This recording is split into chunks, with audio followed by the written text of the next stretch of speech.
O passado não passa quando a gente fecha a porta para que ele não vá embora, né? Toda vez que nós insistimos em martirizar dentro de nós uma experiência negativa, ela não vai passar. E a gente sabe, o tempo é o melhor remédio que nós podemos viver e experimentar e administrar em nós. A dor que me acometia tanto anteontem, a minha preocupação que estava me tirando o sono anteontem, à medida em que eu vou triturando isso, mastigando, administrando do jeito certo, colocando... Primeira coisa, a gente tem que fazer aquilo que a gente pode, né? Se tem alguma coisa me preocupando, a primeira coisa, o que eu posso fazer para diminuir essa preocupação? Existe alguma coisa de concreto que eu possa fazer? Então, tá, você tem uma dor, uma traição. Você já foi lá no traidor devolver o lixo dele? Será que você tem alguma coisa engasgada, qualquer coisa que você precisa resolver dentro do seu coração, jogar fora, através de palavras, um choro, sei lá? Alguma atitude sua que possa diminuir essa sensação de desconforto? A gente precisa fazer. É a mesma coisa a preocupação. Quando algo me preocupa e eu descubro naquela preocupação o que eu posso fazer para diminuir o efeito dessa preocupação na minha vida e faço, então eu começo a resolver, abrir as portas para que esse passado comece a passar. Não é? Porque senão nós vamos represar a experiência que não valeu a pena, nós vamos segurar dentro de nós o evento, o acontecimento que nos machucou, que nos lesou, e aí a gente vai viver um processo contínuo de lesões e de machucados, porque a lembrança, o rancor, o ressentimento, eles só provocam novas feridas dentro de nós. Eu nunca vi alguém ficar curado guardando ressentimento. O que é o ressentimento? Ressentir. É sentir várias vezes. É como se você pegasse uma gilete e ficasse passando ela em cima do mesmo lugar da pele. Nunca vai cicatrizar. E o corte vai ficando pior. Porque você vai lesando a pele, vai lesando, vai lesando, vai lesando, vai lesando. Você vai perdendo a oportunidade de viver a cicatrização. Não é assim? Você já observou que quando começa a cicatrizar, dá uma coceirinha? Não é assim? A cicatrização provoca uma sensação de coceira, né? Dentro de nós é a mesma coisa. Pode observar, existem muitas situações afetivas que às vezes nós estamos começando a nos recuperar dela. Aí você tem aquela sensação, vez em quando, de querer retomar, são as coceirinhas da cura. Segura isso daí. Consiga manter sob controle os seus ódios. Consiga manter sob controle os seus ressentimentos. Consiga manter sob controle as suas carências. E aí você começa a viver o processo da libertação das consequências negativas que aquele fato lhe provocou. É a vida. Todo mundo é machucado. Eu não tenho como criar uma redoma para mim, você não tem como criar uma para você. Então, de vez em quando, as pessoas vão nos ferir com as palavras, as pessoas vão nos ferir com as atitudes. Agora, você não pode permitir que a palavra que fere e a atitude que fere venha provocar ferimentos no seu ser e venham demorar demais, ficar dentro de você, se estender mais que o tempo que ela deveria ficar. Atingir o seu ser, foi no profundo da sua vida, foi no profundo do seu coração, já começa a dar um jeito de cicatrizar isso. Porque a partir do momento que você tem uma ferida no ser, você corre o risco de infeccionar tudo. Nos afetos, isso funciona desse jeito, né? De vez em quando alguma coisa vem, machuca o nosso coração, a gente perde a disposição para tudo. Perde disposição para estudos, perde a disposição para o trabalho. Por quê? Não tem um impacto, ele afeta a gente. Agora, o tempo que vai durar aquilo que lhe afeta precisa ser administrado por você. Afinal, é o seu ser que está em jogo, né? E de repente você começa a fazer tudo errado porque o ser está machucado. Então há sempre uma feridinha aí no ser que precisa ser cuidada. Minha gente, esse é um exercício de todo dia, tá vendo? Viver a experiência de ser com Jesus é a gente viver o tempo todo, administrar dentro de nós essas curas que nós precisamos viver, para que a gente fique parecido com Jesus. Eu quero ser parecido com Ele. Mas para ser parecido com Ele, eu preciso curar no meu ser muitas coisas que estão erradas. Eu preciso, de vez em quando, visitar os meus passados, o meu passado, para compreender o presente. Por que às vezes eu sou arrogante? Será que em algum momento da minha vida eu fui humilhado demais? E porque fui humilhado demais, tenho dificuldade de administrar os momentos em que alguém me contesta? Ninguém é por acaso. A cura do ser acontece quando a gente reza, quando eu peço a Deus que venha curar o meu coração, que venha curar a minha mente. Essas são expressões que nós usamos o tempo todo.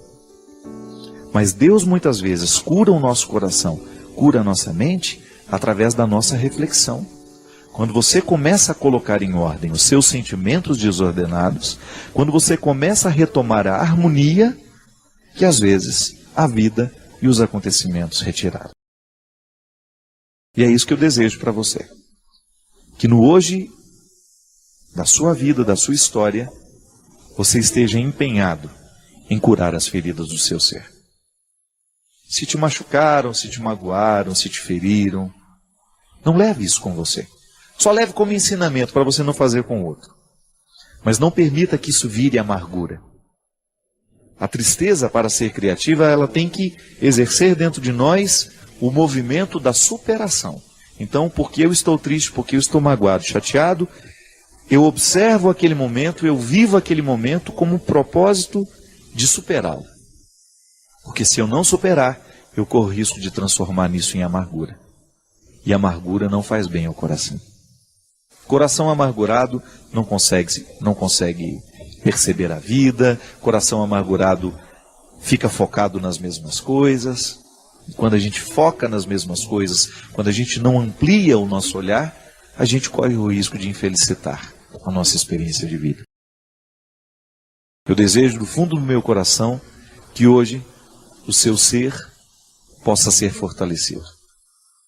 Com o programa de hoje, de repente você descobriu que você está sendo objetificado por alguém, que você está vivendo a relação humana, os relacionamentos não estão respeitando aquilo que você é. É momento de gritar essa independência aí, né? Porque Deus te quer livre, tendo condições de mergulhar cada vez mais nos mistérios do ser.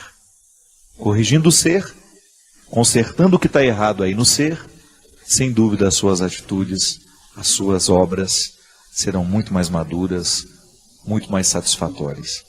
Que é isso que a gente quer. Ter um coração puro para que a nossa atitude possa ser apenas um reflexo de um gesto que nem começou. O gesto, ele antes de acontecer, ele me move. É um movimento que o outro não vê, mas que me leva a ir adiante, que me traz coerência, que me configura ao Cristo. Antes do meu gesto de amor, existe em mim um coração que ama.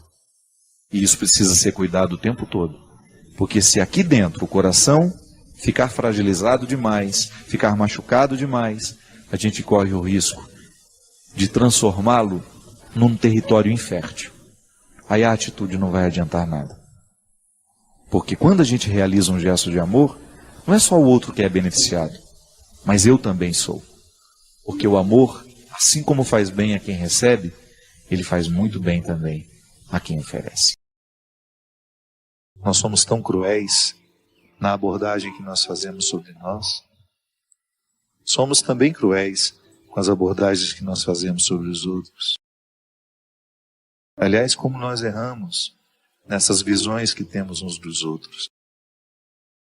A gente facilmente se apressa em julgar, em dizer que o outro é assim, assado. Não sabemos nada. O que eu vejo do outro é um fenômeno.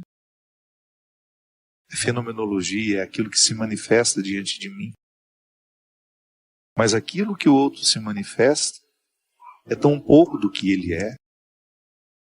Às vezes aquilo que eu estou conseguindo ver é o contrário do que ele é. Porque às vezes uma pessoa está sendo agressiva porque ela precisa ser amada, e eu acho que ela é a pior pessoa do mundo porque ela é agressiva. Mas no fundo é uma pessoa que precisa ser amada. Então o que eu vejo não corresponde à verdade. O que eu vejo é apenas um equívoco, um deslize dela em não saber pedir o que ela precisa. Sim, quantas vezes eu peço afeto da pior forma, sendo agressivo, ciumento, possessivo. Seria tão mais honesto, né, eu dizer, olha, eu estou tão necessitado de ajuda, e o outro interpretaria do jeito certo o que eu estou pedindo para ele. Mas às vezes eu chego aos gritos, rejeitando, mandando embora, quando na verdade eu quero que fique, que me ame, que esteja comigo.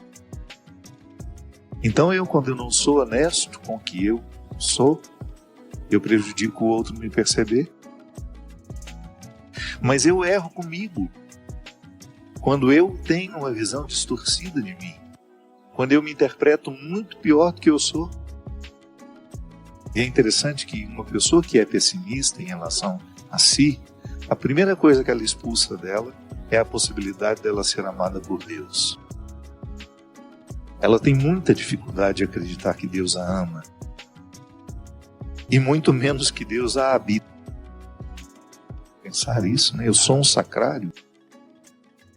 As pessoas vão à igreja, elas reverenciam aquele sacrário que está ali, porque a Sagrada Comunhão está ali, a Sagrada Eucaristia está ali. Mas eu passo pelo meu irmão e me esqueço que ele também é um sacrário vivo, ambulante. Tenho respeito pela Eucaristia, mas não tenho respeito pelo meu irmão que trabalha comigo na equipe de liturgia, na equipe de trabalho dentro da igreja. Não tenho reverência pelo ser humano que foi me atender na loja, ou não tive reverência pelo cliente que eu fui atender na loja em que eu trabalho. Que cristianismo é esse que me faz ficar prostrado diante da hóstia consagrada, mas não me leva a estender a mão a um irmão que está do meu lado? Que cristianismo é esse que não me ensina que o respeito pela Sagrada Eucaristia também precisa se desdobrar pelo respeito que eu tenho com as pessoas que convivem comigo? Que não é justo eu não reconhecer essa dignidade, inclusive em mim, de perceber que esse Deus escolheu morar em mim, e que eu vou ficar muito bravo e que eu vou fazer de tudo para que aqueles que querem atentar contra o Deus que me habita não obtenham o seu sucesso. Eu não quero a profanação do outro, da mesma forma como eu não quero profanar ninguém. Não quero profanar a sacralidade do outro, e não quero que o outro profane a minha sacralidade. Por isso zelarei para que as pessoas que têm acesso a mim deem os seus primeiros passos na minha direção, sabendo que sou um homem sagrado. Mesmo que eu não fosse padre, eu sou um homem sagrado, desde menino. E porque ainda sou padre, tenho uma responsabilidade maior em zelar por essa sacralidade, que é um dom que Deus me deu. É um dom que eu guardo, que eu cuido todos os dias. E estou cada vez mais atento àquilo que pode ser um atentado à minha sacralidade. Não posso, não tenho direito. Sabe por quê? Porque eu mereço viver isso. Não é porque é uma obrigação que eu reconheço diante de Deus. Não, é um direito. Eu tenho feito de tudo para que aqueles que são evangelizados pelas minhas palavras descubram isso. É um direito que você tem sentir-se sagrado e viver como tal. Pensar-se como sagrado. Sentir-se como sagrado. Agir como sagrado. Porque essa sacralidade ela é irrenunciável. São Paulo já fala numa das suas cartas. Os dons de Deus são irrevogáveis. Ele não muda de ideia. Eu derramei sacralidade sobre aquela pessoa, mas ela está vivendo uma vida muito promíscua, vou retirar. Não. Essa vida de promiscuidade pode até fazê-la esquecer que ela é sagrada, mas nunca retira dela a condição de sagrada. Nem melhor, nem pior que ninguém. Apenas você. Com as suas diferenças, com a sua idiosincrasia, com tudo aquilo que é próprio do seu jeito, próprio da sua personalidade, do seu temperamento. Você é você. E é esse ser que Deus ama. Mesmo que eu não ame, Deus ama. Mesmo que eu tenha dificuldades, Deus não tem dificuldade com as suas criaturas. Você pode até ter com Ele, mas Ele não tem com você. Por isso que é tão simples a conversão. Nós podemos até complicar quando falamos dela, mas conversão é você, num primeiro momento, reconhecer que Deus não tem dificuldade com você. É você que tem com Ele. E que, portanto, quando você sabe que Ele não tem dificuldades com você, você fica mais livre diante dele. Não é assim que acontece quando você fica livre diante de um amigo? Não é muito mais fácil você corrigir uma postura que lhe faz mal, que lhe retira do direito de viver melhor a vida? Quando você tem um amigo que olha para você, sem dificuldades com você, sem dificuldades com aquele seu jeito, eu tenho muito mais facilidade de mudar uma conduta a partir de um amigo que não tem dificuldade com os defeitos que eu tenho. Ah, mas eu vou me acomodar porque ele não tem dificuldade com o meu defeito? Não. Mas aos poucos ele vai me contagiando com a oportunidade de modificar as peças do tabuleiro e fazer um jogo mais favorável a mim. Em última instância, minha gente, o viver bem consiste em você julgar bem o jogo da vida, articulando as situações, as pessoas, as oportunidades, tudo aquilo que compõe a sua ambiência existencial. É o exercício de todo dia, voltar a si. Essa música fala do abraço do pai, de um filho que viveu distante, que gastou todos os seus bens e que depois, movido pela certeza de que o pai não tem dificuldades com ele se sente livre para retornar. Porque se ele pensasse que o pai tinha dificuldades com ele não voltaria. Ele pararia nesse medo. Por isso que nós erramos muito como líderes religiosos, quando até bem intencionados, com desejo de ressaltar o pecado e isso e aquilo, a gente coloca no outro essa mentalidade de que Deus tem dificuldade com ele.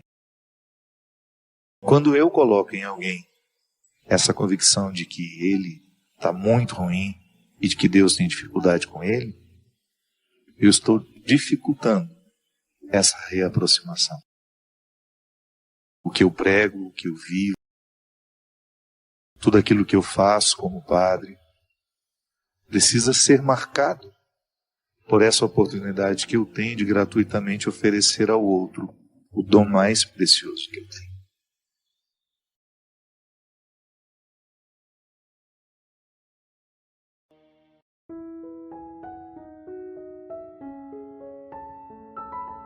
Inclusive, a gente até vive alguns aprendizados que só a perda de alguém muito essencial na nossa vida nos ensina. Uma delas é aquilo que o poeta Mia Couto, o escritor moçambicano, fala de maneira tão interessante. O morto amado, ele nunca para de morrer. Todos os dias você tem de conviver com aquela morte. Tá vendo? É assim. Eu preciso entender que para eu chegar ao contexto dessa libertação, de ser capaz de organizar esse luto, eu terei que matar os meus fantasmas diariamente, eu terei que administrar a notícia novamente. Morreu, não existe mais. E buscar os recursos que a vida pode me oferecer para que eu tenha condições de chegar a essa superação. Deus nos amadurece para que a gente tenha condições de compreender esse refrão, que o verso tem reverso, que o direito tem um avesso, que o de graça tem seu preço, que a vida tem contrários. Mas mesmo nesses contrários, a gente pode ser muito, muito, muito harmonioso. E que a grandeza de uma alma depende justamente da capacidade que essa alma tem de reconciliar os contrários. dentro de si. Então a liberdade interior me ajuda a fazer isso. Me ajuda a dar a Deus, me ajuda a perder. Quantas coisas eu já perdi na minha vida? Quantas pessoas eu já perdi na minha vida? Tem gente que tem ciúme do carro e fica bravíssimo, perde todo o equilíbrio quando fica sabendo que alguém usou o carro dele. Ou quando teve um risquinho ali, ele perde a paz, ele não dorme. Nós nos apegamos a situações, nós nos apegamos a pessoas, nós nos apegamos a status. Nós nos apegamos até à imagem que temos. Tem gente que não aceita o processo do envelhecimento porque tem um apego à imagem que tinha na juventude. Falta de liberdade interior nos faz ficar cada vez mais apegados. O que é o ciúme? É um apego desordenado a uma pessoa, a uma situação, a um objeto. Feliz para sempre, ele existe desde que você compreenda este feliz para sempre como uma luta diária para que o contentamento de estar um com o outro nasça a luta do empenho de fazer essa relação dar certo. Nós não temos o direito de pegar os contos de fadas e trazê-los para a nossa vida como se nós tivéssemos a obrigação de desempenhar os mesmos papéis daqueles que estão escritos na literatura. Não. A palavra de São Paulo em Gálatas nos fala de maneira brilhante, de maneira primorosa. É para sermos verdadeiramente livres que Cristo nos libertou. Permanecei, pois, firmes e não vos deixeis sujeitar de novo ao jugo da escravidão. Olha como o processo não termina no momento em que nós ficamos livres. Eu, ao ser libertado, ao dar um passo na direção da minha liberdade interior, eu preciso zelar para que as situações não venham me oprimir novamente. Porque todas as estruturas que nos escravizam continuam. Eu me lembro quando a minha irmã morreu, meu Deus do céu. Eu pensei que eu nunca mais seria capaz de me alegrar com alguma coisa. Tamanha era a profundidade daquela dor. Eu vendo a minha mãe sepultar a minha irmã, eu fiquei pensando, eu acho que a minha mãe nunca mais será capaz de sorrir, de se alegrar por alguma situação. Mas ela, envolvida pela graça de Deus, foi aos poucos se restabelecendo. E você que conhece a dona Ana sabe como essa mulher não se economiza nas alegrias, né? Sem objetivos, um ser humano não vai longe. Mas o objetivo é sempre um fator que está ligado a um ideal. Aí eu quero isso para mim. Mas o que eu reconheço hoje ainda não me dá condições de viver a realização desse objetivo. Então aí você vai se colocar, se equalizar no tempo do empenho. Mas que as suas metas, elas não desconsiderem o seu processo atual. Eu não posso ter uma meta que desconsidere o que eu sou. Eu preciso amarrar as minhas metas à minha realidade. E na realidade eu sempre posso interferir. Mas eu acho que é o tempo. O tempo é maravilhoso e ele é pai da verdade em tudo, mostra tudo. Nada disfarçado dura, né? O tempo mostra os nossos excessos, né? Ele desmentia as nossas mentiras. Ele é danado. Você que nos acompanha em casa talvez esteja se identificando um pouco com essa conversa. Porque também você, nas instâncias da sua vida, se sente também muitas vezes prisioneiro dos seus sentimentos mesquinhos, daquilo que há de mais primitivo em você. Essa oportunidade que a gente tem aqui de lembrar, de recordar que o cristianismo é o convite diário de nós acessarmos essas dimensões primitivas.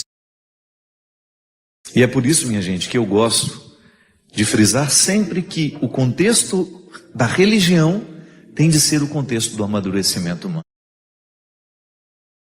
Nós não podemos dobrar os nossos joelhos no chão para rezar a Deus, esquecendo as nossas causas. Nós não temos o direito de viver uma mística que nos aliene, que nos impeça ou que nos prive de pensar as questões humanas.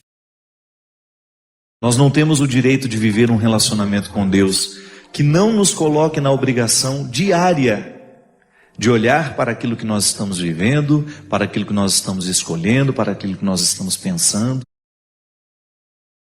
E dar uma limpada nesses excessos, né? A força do Evangelho, a libertação que ele provoca em nós, é justamente para que a gente tenha condições de superar as nossas mazelas, ir ao encontro dos que precisam de nós, estabelecer com eles comunhão, ainda que eles continuem diferentes de nós. Cada um assume a regra que escolheu para viver. E eu fico percebendo, Ziza, que às vezes nós ainda estamos tão distantes da proposta cristã, dessa fraternidade, justamente porque não somos livres. Você falou tudo. Verdadeira, né? Às vezes a gente experimenta sentimentos tão mesquinhos diante do sucesso do outro, diante da beleza que o outro provoca, diante da arte que o outro... Dói, né? Que coisa estranha isso, né? É imaturidade, na verdade. Na verdade, acho que essa falta... Não adianta, para a gente se alegrar com o outro, a gente precisa estar livre e feliz com o que a gente está vivendo. Senão você fica invejando o jardim do vizinho, né? Inevitável. Inevitável.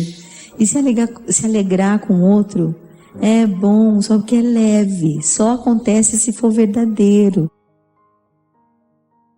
E a gente dá na cara, né? Vê na cara.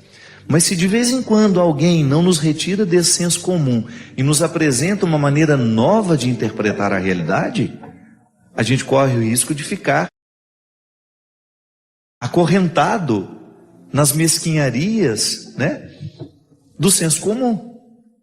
Pensar diferente, pensar alto. Não era a proposta de Jesus? Ele não mudava a cabeça de quem ele encontrava para melhor, né? Ele fazia com que aquelas pessoas saíssem de um contexto antigo de interpretação de si mesmo, do outro, do amigo, da política, da religião, e fazia com que aquela pessoa avançasse aqui pela cabeça. O coração só muda depois que a cabeça pensou diferente. E é tão importante, minha gente, você sentir que você não está estagnado. Nós vivemos num tempo de tantas escravidões, as escravidões do preconceito. Meu Deus do céu, às vezes nós assistimos a um debate político e as pessoas se atacam de maneira, meu Pai de misericórdia, e você fica pensando, você vê o desrespeito de um ser humano pelo outro, você vê o tempo todo, você assiste a um noticiário e você fica percebendo a crueldade sendo cada vez mais presente entre nós. Por quê? Porque falta uma mentalidade que nos liberte. Falta uma mentalidade que nos dê condições de olhar para o outro com um pouco mais de amor, de olhar para o outro que vive a sexualidade diferente de nós, que fez opções diferentes de nós, e a gente ser capaz de ter um respeito por aquela pessoa, de não tratá-la com descrédito, como se ela fosse um ser humano de segunda grandeza. Hoje é aquele momento em que Jesus diz que se você quiser vir, você terá que abrir mão dos seus contextos, para descobrir o contexto dele. Você traga você, e a partir do momento que você se apresenta a ele, ele vai fazer uma grande obra na sua vida. Às vezes nós resgatamos o instinto tribal para poder nos justificar dos medos que a gente sente, das inseguranças que a gente carrega. Dá vergonha de admitir, eu sou ciumenta, eu sou insegura às vezes, eu tenho medo às vezes. A gente tem vergonha de dizer para a gente mesmo quem a gente é. E eu, de verdade, acredito e experimento muito que a misericórdia de Deus é um espaço maravilhoso para viver. É grande, sabe? É um lugar onde você entra e dá para respirar em paz e dizer, Jesus, olha que tipinho eu ando sendo aqui. Vamos conversar nós dois. Quero ser assim não, né? Ser livre é um projeto que nunca termina, né? Nós nunca estamos totalmente libertos. A antropologia cristã, ela nos ensina que a nossa liberdade interior precisa ser libertada diariamente. Porque é um dom. É um dom que me pede uma tarefa. Não recebo de mão beijada, né? Como se diz comumente quando as coisas são muito fáceis. Deus nos deu a liberdade como um dom. Eu trago dentro de mim, você traz em você, todos nós recebemos. Agora, ser livre é outra coisa. É como você ter uma planta que precisa crescer mediante o cuidado que a gente tem com ela.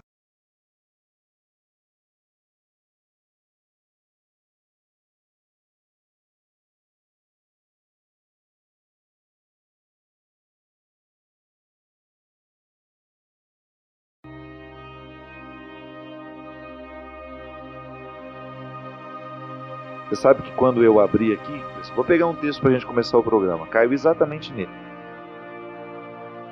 E foi justamente a reflexão que eu tenho feito ao longo dessa semana, de como é necessário a gente descobrir que em nós tudo está condensado.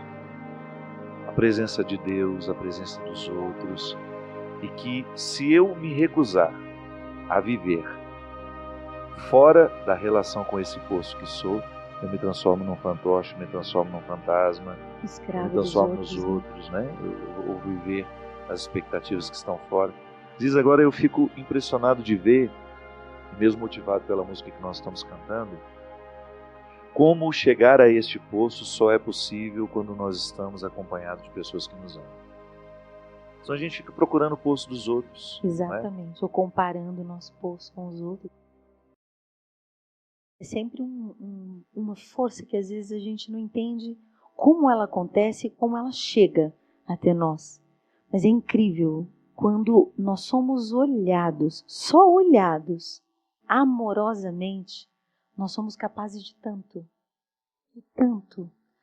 Nós chegamos tão mais longe e a gente se desafia muito mais porque o conforto do amor verdadeiro de um irmão, de um olhar amoroso, de um amigo, nos torna muito mais fortes do que a gente imagina. E às vezes a gente não sabe o que pode realmente oferecer a alguém só com esse olhar amoroso. Hoje foi um dia especial para mim, foi um dia de fotos. Eu sou meio tímida assim, né? Não me acho grande coisa. Uhum. Mas gente... Dá uma filmada na minha cara, quando ela fala que ela é tímida. É sério, é sério, ó, esquenta. Ainda bem que eu tô de masculina. Boa noite, senhor Christian. Você também acha a Ziza tímida? É, tímida é você.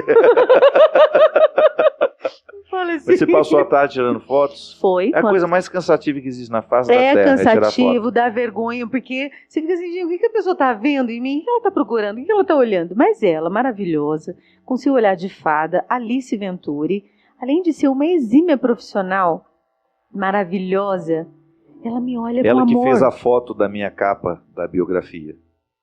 E é assim, ela tira... É isso mesmo, pode mostrar, por gentileza. Olha lá, ó. Ali, ó, agora é timidez, menina. olha lá. Ó. E que coisa linda é quando a gente se sente amado, a gente se transforma mesmo. É maravilhoso. Aí eu entendo mesmo a parábola do filho pródigo que está me esperando. Deus me espera com um anel, com a minha roupa me esperando, com sandália me esperando, a festa me esperando, porque tudo aquilo já está em nós antes mesmo que a gente chegue na casa do Pai que me espera. E o que é bonito é que faz aquele menino acreditar que ele nem precisa mais dizer o que ele havia preparado para dizer, é o olhar do pai dele para ele, né? Osíris, é interessante porque na dinâmica da vida, nem sempre nós somos conscientes disso. Não. Mas é a primeira palavra que nós dizemos quando o outro chega. É o que a gente olha. Né? Exatamente. Como a gente olha para o outro. Eu me sinto bem-vindo ou não é com a palavra que o outro me diz. É com o olhar que ele me oferece. Exatamente. E a gente se revela no olhar. A gente conta tudo que não quer contar. A gente diz realmente tudo que às vezes quer esconder, mas realmente é a janela da alma.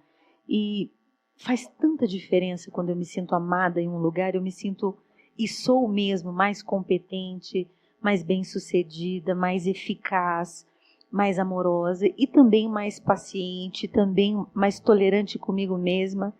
E é incrível, às vezes a gente sempre vai olhar para o jardim do vizinho, para os amigos dos outros, para os outros, para fora de mim. E eu gosto muito de pensar no bebe do teu poço, cava no teu terreno, porque para mim, é o sentido mais concreto da providência. Ter um espírito que aceita, um espírito submisso à realidade que me circunda. Isso faz com que, acho que a gratidão brota com muito mais facilidade, faz com que ela brote, e eu enxergue muito mais o dedo de Deus na minha vida. Eu acho que a cura para a amargura, né, é a gratidão. E é uma coisa que leva a outra. Um olhar amoroso sobre a gente mesmo e sobre o outro faz com que a gente reconheça que o amor que a gente está dando não é nosso. Não é, não. É interessante não é isso. Nosso. E há uma perspectiva bonita de ser pensada também, é que o encontro com Deus, o verdadeiro encontro, passa pelo olhar amoroso que eu começo a ter comigo. Eu como padre, às vezes eu encontro pessoas que precisam curar a maneira como elas se olham. Uhum. Elas são muito melhores do que elas imaginam. Mas não conseguem ver. Não. Há pessoas que se interpretam muito piores do que verdadeiramente estão. Eu nunca digo que uma pessoa é ruim. Eu posso estar ruim, mas a minha essência é boa. A antropologia cristã me afirma que todo homem é bom, como dizia o nosso querido nosso grego. Filósofo. Nosso filósofo grego. Gravamos isso já, inclusive. A essência do humano é boa. Agora, à medida em que nós vamos recebendo os acúmulos, as influências dos outros, os olhares que nem sempre nos amam, né? Que uma criança ela já é naturalmente vítima dos olhares que não a amam, das palavras que não a respeitam. Aí a gente acaba criando uma indisposição com a gente. E o primeiro gesto da conversão é modificar a maneira como eu me olho. Porque se eu modifico esse olhar que eu me dedico, eu dou a Deus a oportunidade de me mostrar que Ele me ama também. Um impedimento para o conhecimento do amor de Deus é justamente quando eu não tenho nenhum respeito por mim. Se eu não tenho respeito por mim, como é que eu vou acreditar no amor que você tem por mim?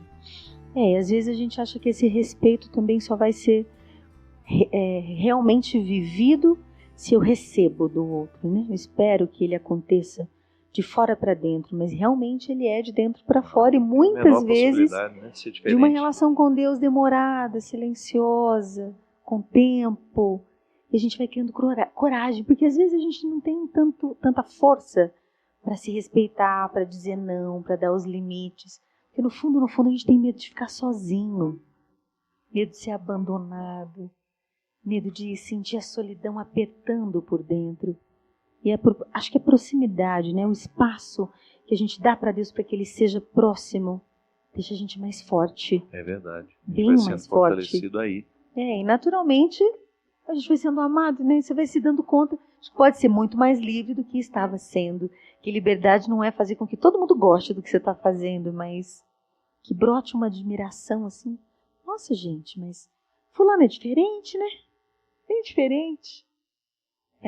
Esse perfume, né, de alguém amado, de verdade, internamente, que precisa de realmente muito pouco, né, muito pouco, para ser feliz. Acho que é um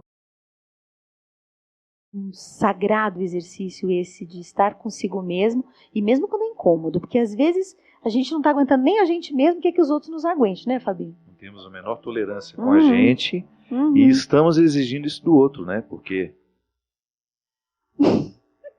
não há nada mais cruel de querer que o outro me ofereça o que é minha obrigação oferecer. E às vezes eu faço muito isso. Você acabou de falar do pouco, estava vendo aqui. Mais vale o pouco com justiça do que o muito com iniquidade.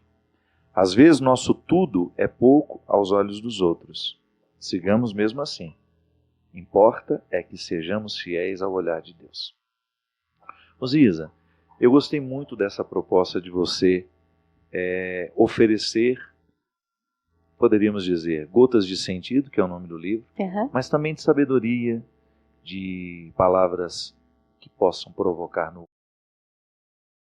bom, que esse é o grande poder da palavra, é despertar o bem, e uma palavra é bendita, né? Ela foi bendita, porque ela teve um comprometimento com o bem, ela provocou no outro o bem. Não obrigou o outro ao bem. Eu gostei do subtítulo, na eternidade do momento presente. O momento presente planta o que vai ser para sempre, o eterno. E eu gosto também dessa intensidade em poucas palavras, provocar uma reflexão e provocar uma melhora, um movimento da alma, com um trecho pequeno, poucas linhas. Você se alimenta desse tipo de literatura? Você gosta de, Gosto. de no dia a dia você ter? Gosto. É o jeito que eu estudo idiomas, por exemplo. Eu tenho alguns livros, por exemplo, do C.S. Lewis, tem um do Manzoni, que um italiano, um em inglês, que eu leio os textos diários Textos em cada curtos. Isso, em cada língua para eu poder, em cada idioma para eu poder dar uma acordada nos idiomas na minha cabeça Você acha todo que hoje dia. as pessoas estão com mais dificuldade de ler discursos mais longos, que esse formato mais simples, que não é simplista, né?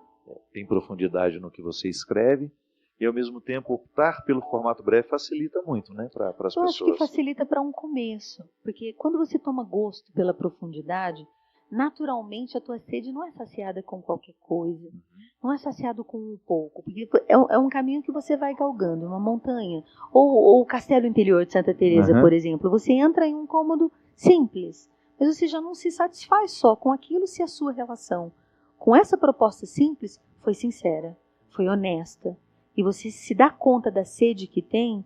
Talvez hoje, por isso as pessoas não tenham tanta paciência de ler um texto longo, porque elas não têm paciência de perceber a fundura da sede, o tamanho da sede, a intensidade do desejo de verdade mesmo. Então, quando você realmente para ler e para se escutar, eu acho que você vai, aos poucos, galgando novos caminhos. Mas talvez esse tenha sido a proposta do Gotas de Sentido. De gota em gota se constrói um rio.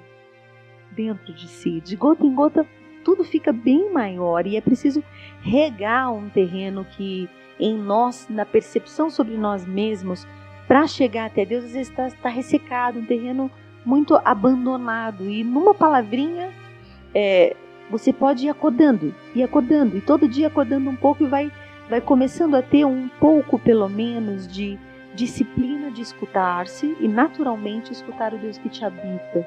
Então a proposta é essa, é um livro para ficar do lado da cabeceira, para você ler todo dia. Várias pessoas me mandam mensagem, tô na hora, e me manda assim, eu fico o livro, assim, tá na minha hora hoje, e às vezes eu vejo as pessoas tirando foto da página do dia, para poder dizer do estudo ou do momento de reflexão que teve. É uma proposta simples, mas não por isso rasa. Não mesmo, porque dá muito trabalho escrever assim.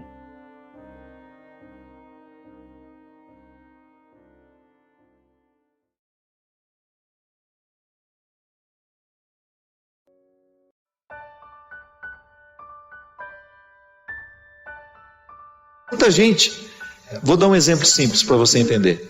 Existem pessoas que precisam romper com namoros que são terríveis, desastrosos. Aquela pessoa só faz mal a você, você sabe disso, mas você tem um vínculo com ela, você tem necessidade afetiva, você não consegue romper aquele namoro. Então, você, de repente, você se encoraja, você fica com tudo claro diante de você, essa pessoa não me faz bem, eu não posso me casar com essa pessoa, porque se no tempo do namoro já está assim, imagina na época do meu casamento, depois no meu tempo de casado, vai virar um inferno pior ainda do que já é. Aí você se encoraja, motivado por pessoas que estão ao seu lado, a romper. Aí é terrível no dia que você rompe. O sofrimento é cruel dentro de você. Parece que você nunca mais vai se recuperar, que você só pensa naquela pessoa. Por quê? Porque apesar dela te fazer tão mal, você tem um vínculo doentio com ela, de dependência afetiva. Você sabe que ela te faz mal, mas você não sabe viver sem ela. Aí você começa a dar passos. A primeira semana é horrível. Você sofre, você chora, você não pode ouvir a música, você não pode sentir o cheiro, você não pode ver aquele pedacinho de não sei o que ele esqueceu lá na sua casa, que tudo aquilo é terrível. Mas de repente você começa a dar passos de libertação. É como se você estivesse andando na direção de uma terra que só vai te fazer bem. E um mês depois aquele sofrimento ficou melhor, 2 meses depois aquele sofrimento melhor, e de repente você não está nem mais lembrando. Claro que ainda existe ali um vínculo silencioso sendo desarmado, porque a dependência afetiva, ela não morre da noite para o dia. A gente precisa, é como se você fosse sufocando uma célula cancerosa com o processo da quimioterapia, sabe? Que você vai retirando a vida da célula cancerosa, que é a célula que nos mata. Aí digamos que 3 meses depois, você encontra de novo com aquela pessoa e você tem aquela famosa recaída. Aí pronto. O castelo que você estava construindo, o chão que você tinha andado, que tinha sido tão difícil, você joga fora e você volta para o Egito, você volta para a escravidão. Você faz o mesmo que os companheiros de Moisés queriam fazer, voltar a comer a cebola, voltar a comer o alimento podre, estragado. Aí você reata aquele relacionamento, porque ele é doentio e você não cuidou da devida distância que você deveria manter. Porque quando você tem essa dependência afetiva, você tem que estabelecer a distância, porque senão você não se cura. Você tem que parar de querer saber da vida daquela pessoa, porque senão você não se cura. Você precisa parar de ficar fuçando o Facebook dela, porque senão você não se cura. Você precisa parar de ficar investigando a vida. Onde que ela foi? O que ela está?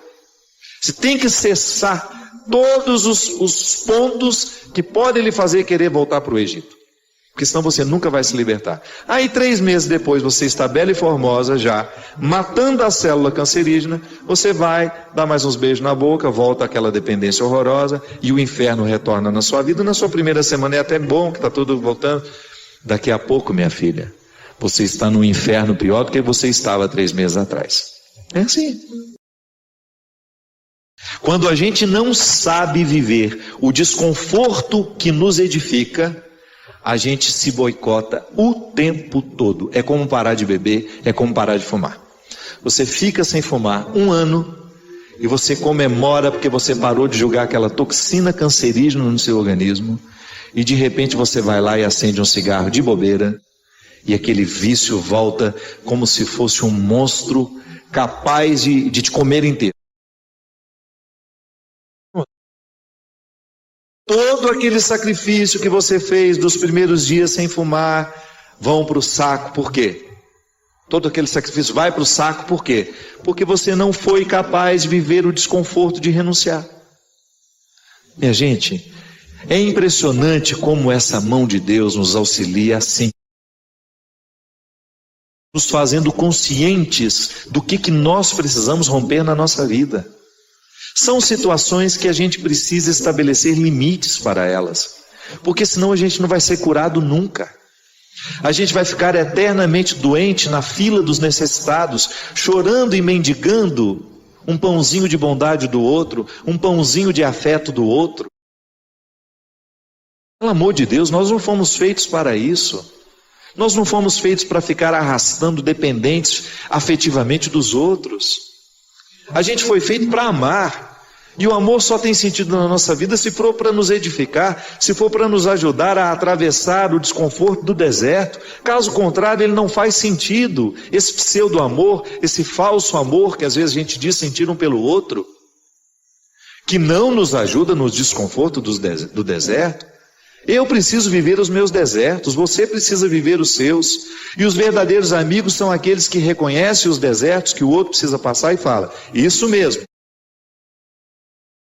Vamos passar por esse deserto porque você precisa dele. Agora, a Poliana, ela quer aquela vida feliz, ordenada. Lembra daquela personagem? A Poliana, onde tudo era o jogo do contente, né? Para com isso. Assassine esse instinto infantil que existe dentro de você, que lhe faz ter medo dos desconfortos da vida. O desconforto da vida, quando bem vivido, ele só nos torna melhores. Tira essa máscara de coitadinha que você gruda na sua cara para os outros terem eternamente pena de você. Você só perde tempo na vida assim. Que bobagem. Deus nos segura na nossa mão é para a gente ter condições de atravessar esse deserto. Não é para ficar recaindo eternamente e voltar a comer as cebolas do Egito, porque a gente teve dó de nós, porque a gente teve dó do outro, não. A caminhada é para frente que se vai. E chega um momento quando Moisés chega diante de Deus e fala: agora você resolve essa situação, porque eu não sei mais o que fazer. Já construíram um bezerro de ouro no meio do caminho, já arrumaram confusão, já estão adorando até outras situações, então nem lembrando que o Senhor existe. Eles só não voltam porque está longe demais, mas retornam de outra maneira, não retornam na geografia, sabe? Eles não voltam geograficamente porque estava longe já do Egito, eles morreriam no meio do caminho, mas não voltavam geograficamente, mas voltavam afetivamente, porque às vezes a gente já ultrapassou o território da nossa escravidão físico. Eu já saí da cadeia, mas a cadeia não saiu de mim. É assim que funciona. Eu já dei os passos na direção da minha liberdade, mas eu não fiz a conquista da minha liberdade. Eu não decretei a conquista da minha liberdade. Então eu fico afetivamente preso ao meu passado, lamentando as cebolas do Egito, lamentando o namoro que terminou, a situação que foi terminada, a amizade que foi traída. Então, quando Moisés está diante do Mar Vermelho e ele fica apavorado, porque agora eles não tinham mais para onde ir, ou atravessavam o mar, ou voltavam para o Egito, e o exército do faraó já estava chegando para capturá-los, o que ele faz? Ele tem uma reunião particular com o Senhor, né? Uma audiência particular de urgência. Liga lá para o secretário de Deus e fala: pelo amor de Deus, você pede para ele me atender hoje, que eu não posso mais ficar sem essa resposta. O exército do faraó está chegando. E aí ele acha que Deus iria dar uma resposta fácil para ele, né? Ia dar uma solução rápida. Não. O que Deus fala? Lembra, gente? Lembra? Corre, né? Entra nessa água. Olha que frase forte. Diga ao povo que caminhe. Eu não vou fazer por vocês o que só vocês podem fazer. Eu vou dar todas as graças para que o milagre aconteça. Eu vou fortalecer a coragem de vocês. Mas se não colocar o pé na água, se não desafiar esse mar, ele não se abre. E foi o que o povo fez. Moisés à frente, certamente, cheio de medo também, né? Ai, meu Pai de misericórdia, o que vai acontecer agora? Quando ele começou a entrar, a colocar os pés na água, Deus faz a sua parte. Minha gente, a nós nem importa se isso aconteceu dessa maneira mesmo. A nós interessa é o fato de que Deus faz diariamente isso na nossa vida.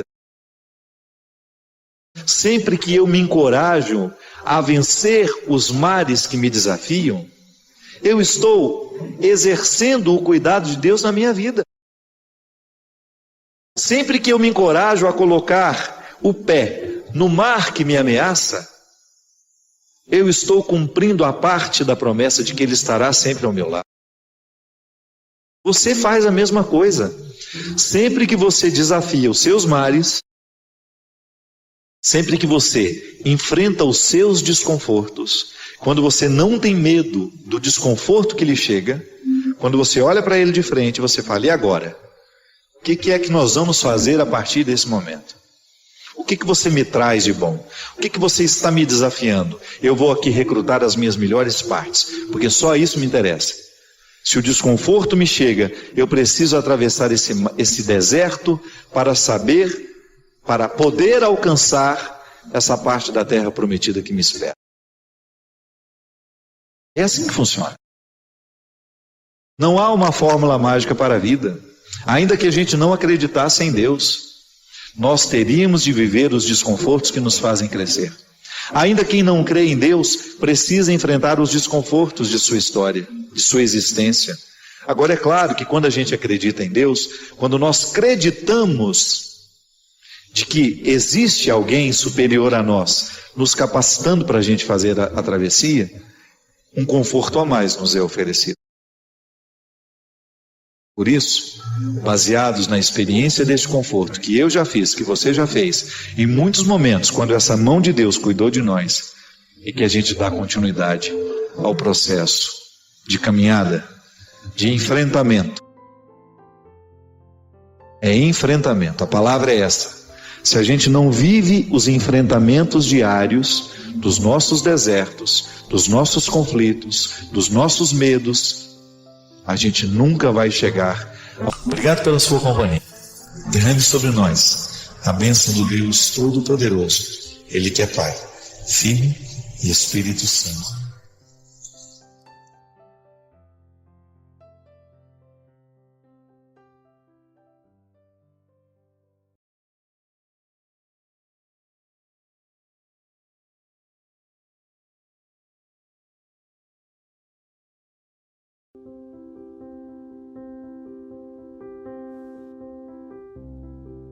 De vez em quando Deus nos visita de maneira muito concreta através das pessoas. Aliás, ando pensando que é uma das formas privilegiadas que nós temos de receber a presença de Deus é através de um amigo de verdade.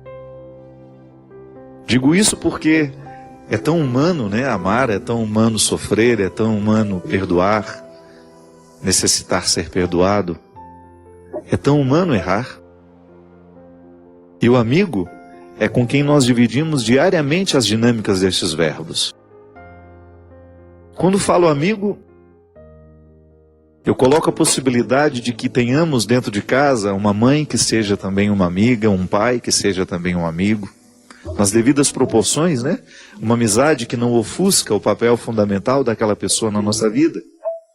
O primeiro papel do pai não é ser amigo, é ser pai. Mas ele pode ser um pai amigo.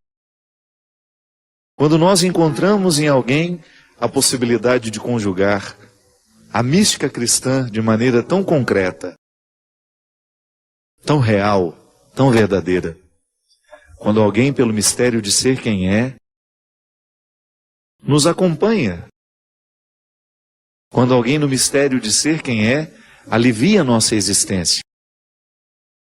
Eu não gosto de julgar sobre os outros as responsabilidades que são nossas. Eu tenho consciência de que algumas coisas que eu preciso, só eu posso me oferecer. Aliás, boa parte do que eu preciso, só eu posso me oferecer. É muito injusto que eu peça ao outro que me dê aquilo que só eu posso me dar. Por exemplo, amor próprio, né? Sou eu o primeiro a administrar o amor que mora dentro de mim, a minha experiência pessoal de ser quem eu sou, de ter de administrar todos os dias o sentido para a minha existência. Sou eu que tenho que abandonar todos os dias a ilusão de que a vida é perfeita, de que eu terei uma vida maravilhosa, de que tudo será esplendoroso. Não. Sou eu que preciso administrar diariamente a compreensão de que tudo está marcado pelo limite e que mesmo sendo marcada pelo limite, a vida pode ser boa. Eu não tenho que esperar do outro que a minha vida seja boa por causa dele, não. O primeiro passo para isso é aqui dentro do meu coração, na minha cabeça, quando eu faço a minha higiene pessoal, né? Da mesma maneira como eu preciso lavar o meu rosto, eu também preciso lavar a minha alma todos os dias para que caiam por terra todas as ilusões de que essa vida deveria ser perfeita, de que tudo será maravilhoso, de que tudo será esplendoroso. Não. Não é assim. Então todos os dias eu preciso fazer cair por terra o que não é verdadeiro. Já parou para pensar que muitas vezes nós não somos felizes porque nós passamos boa parte do nosso tempo idealizando a vida?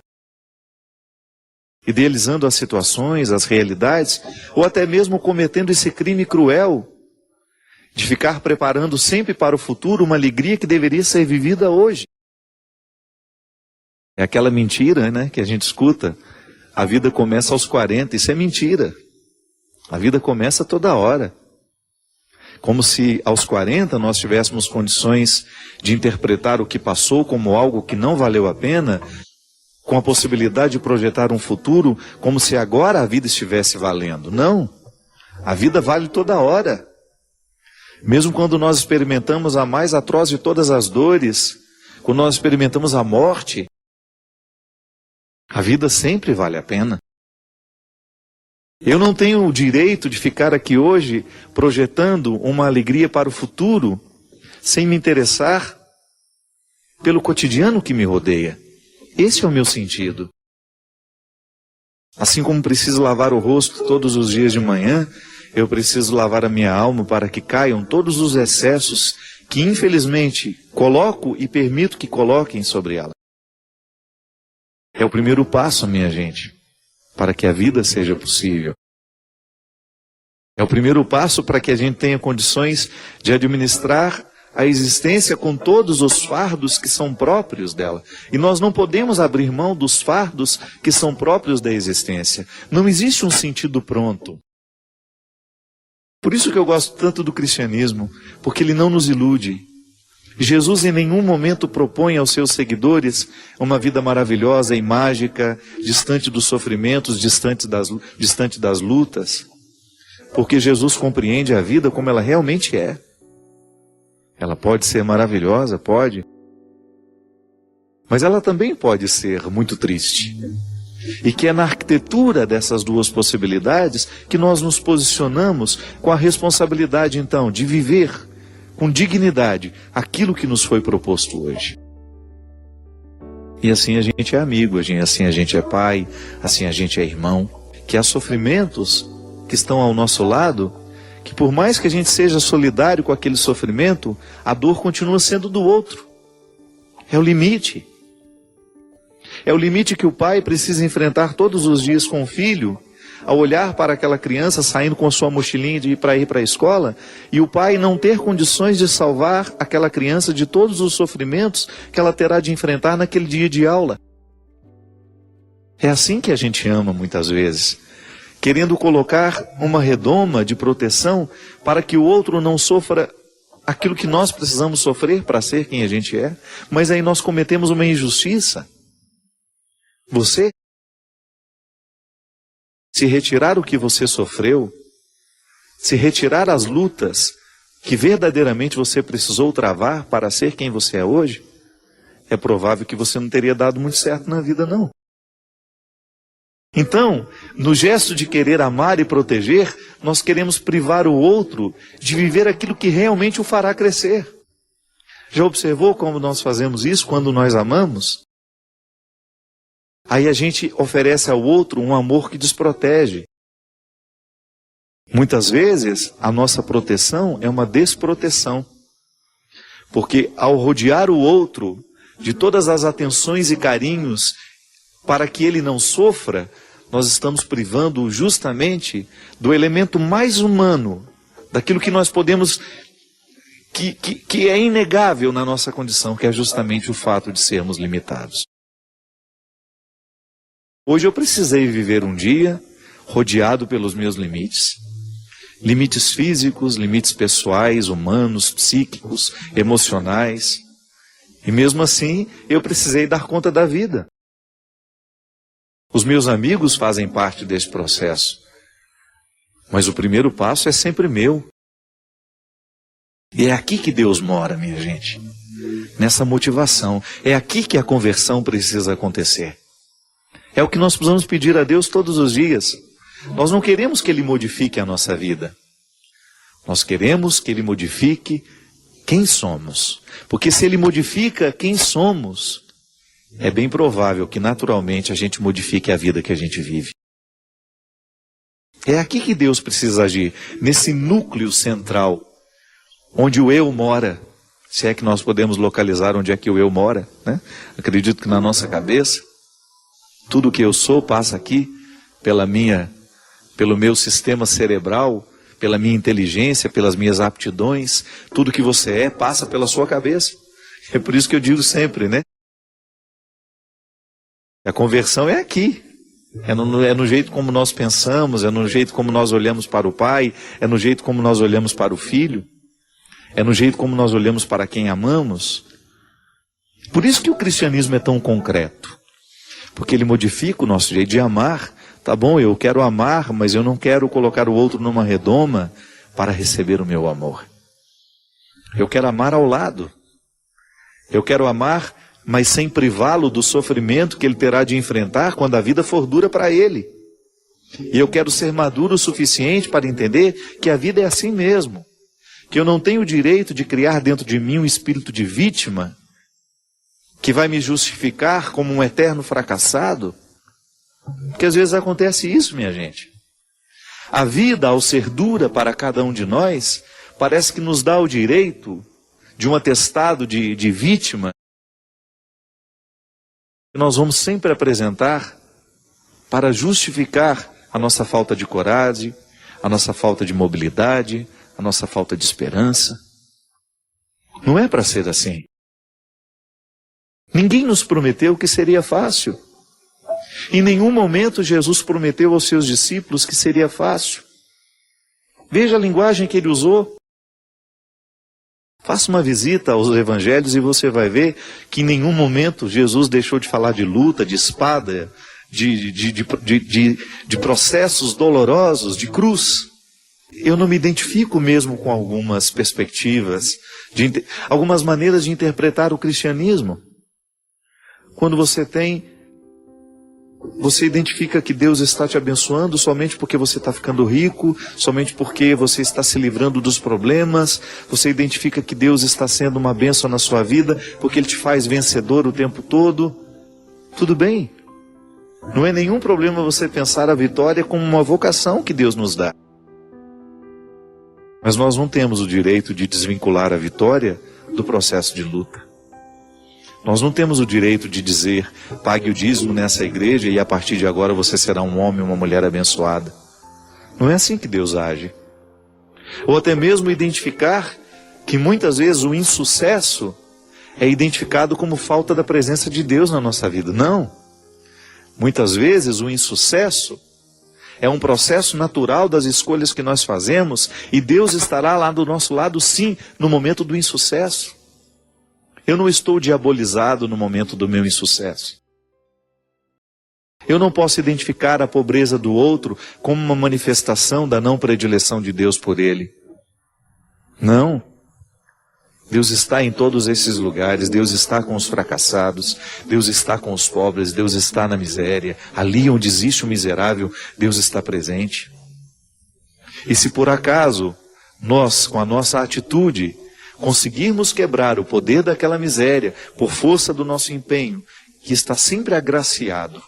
Eu gosto de dizer isso. Toda a ação humana que é de promoção do bem, que é de vitória, de transformação, já está naturalmente abençoada. É a graça de Deus agindo em nós. Eu não posso ser bom sem a graça de Deus agindo em mim. Até para eu me arrepender dos meus pecados, eu preciso da ação da graça em mim. E ali identificar que este processo, ele é humano, ele é natural. E eu não posso me opor àquilo que é humano em mim. Porque é no acolhimento dessa humanidade que Deus vai agir. É assim que Ele visita a nossa vida através de amigos. Que nos dão a palavra certa, que nos encorajam, que nos recordam que nós temos de estabelecer diariamente esse pacto com a existência. Para que a nossa religião seja frutuosa, minha gente. Para que nós não sejamos vítimas de um discurso alienante, de um discurso que nos desobrigue das responsabilidades humanas, que abraçadas às graças divinas, geram homens e mulheres realizados.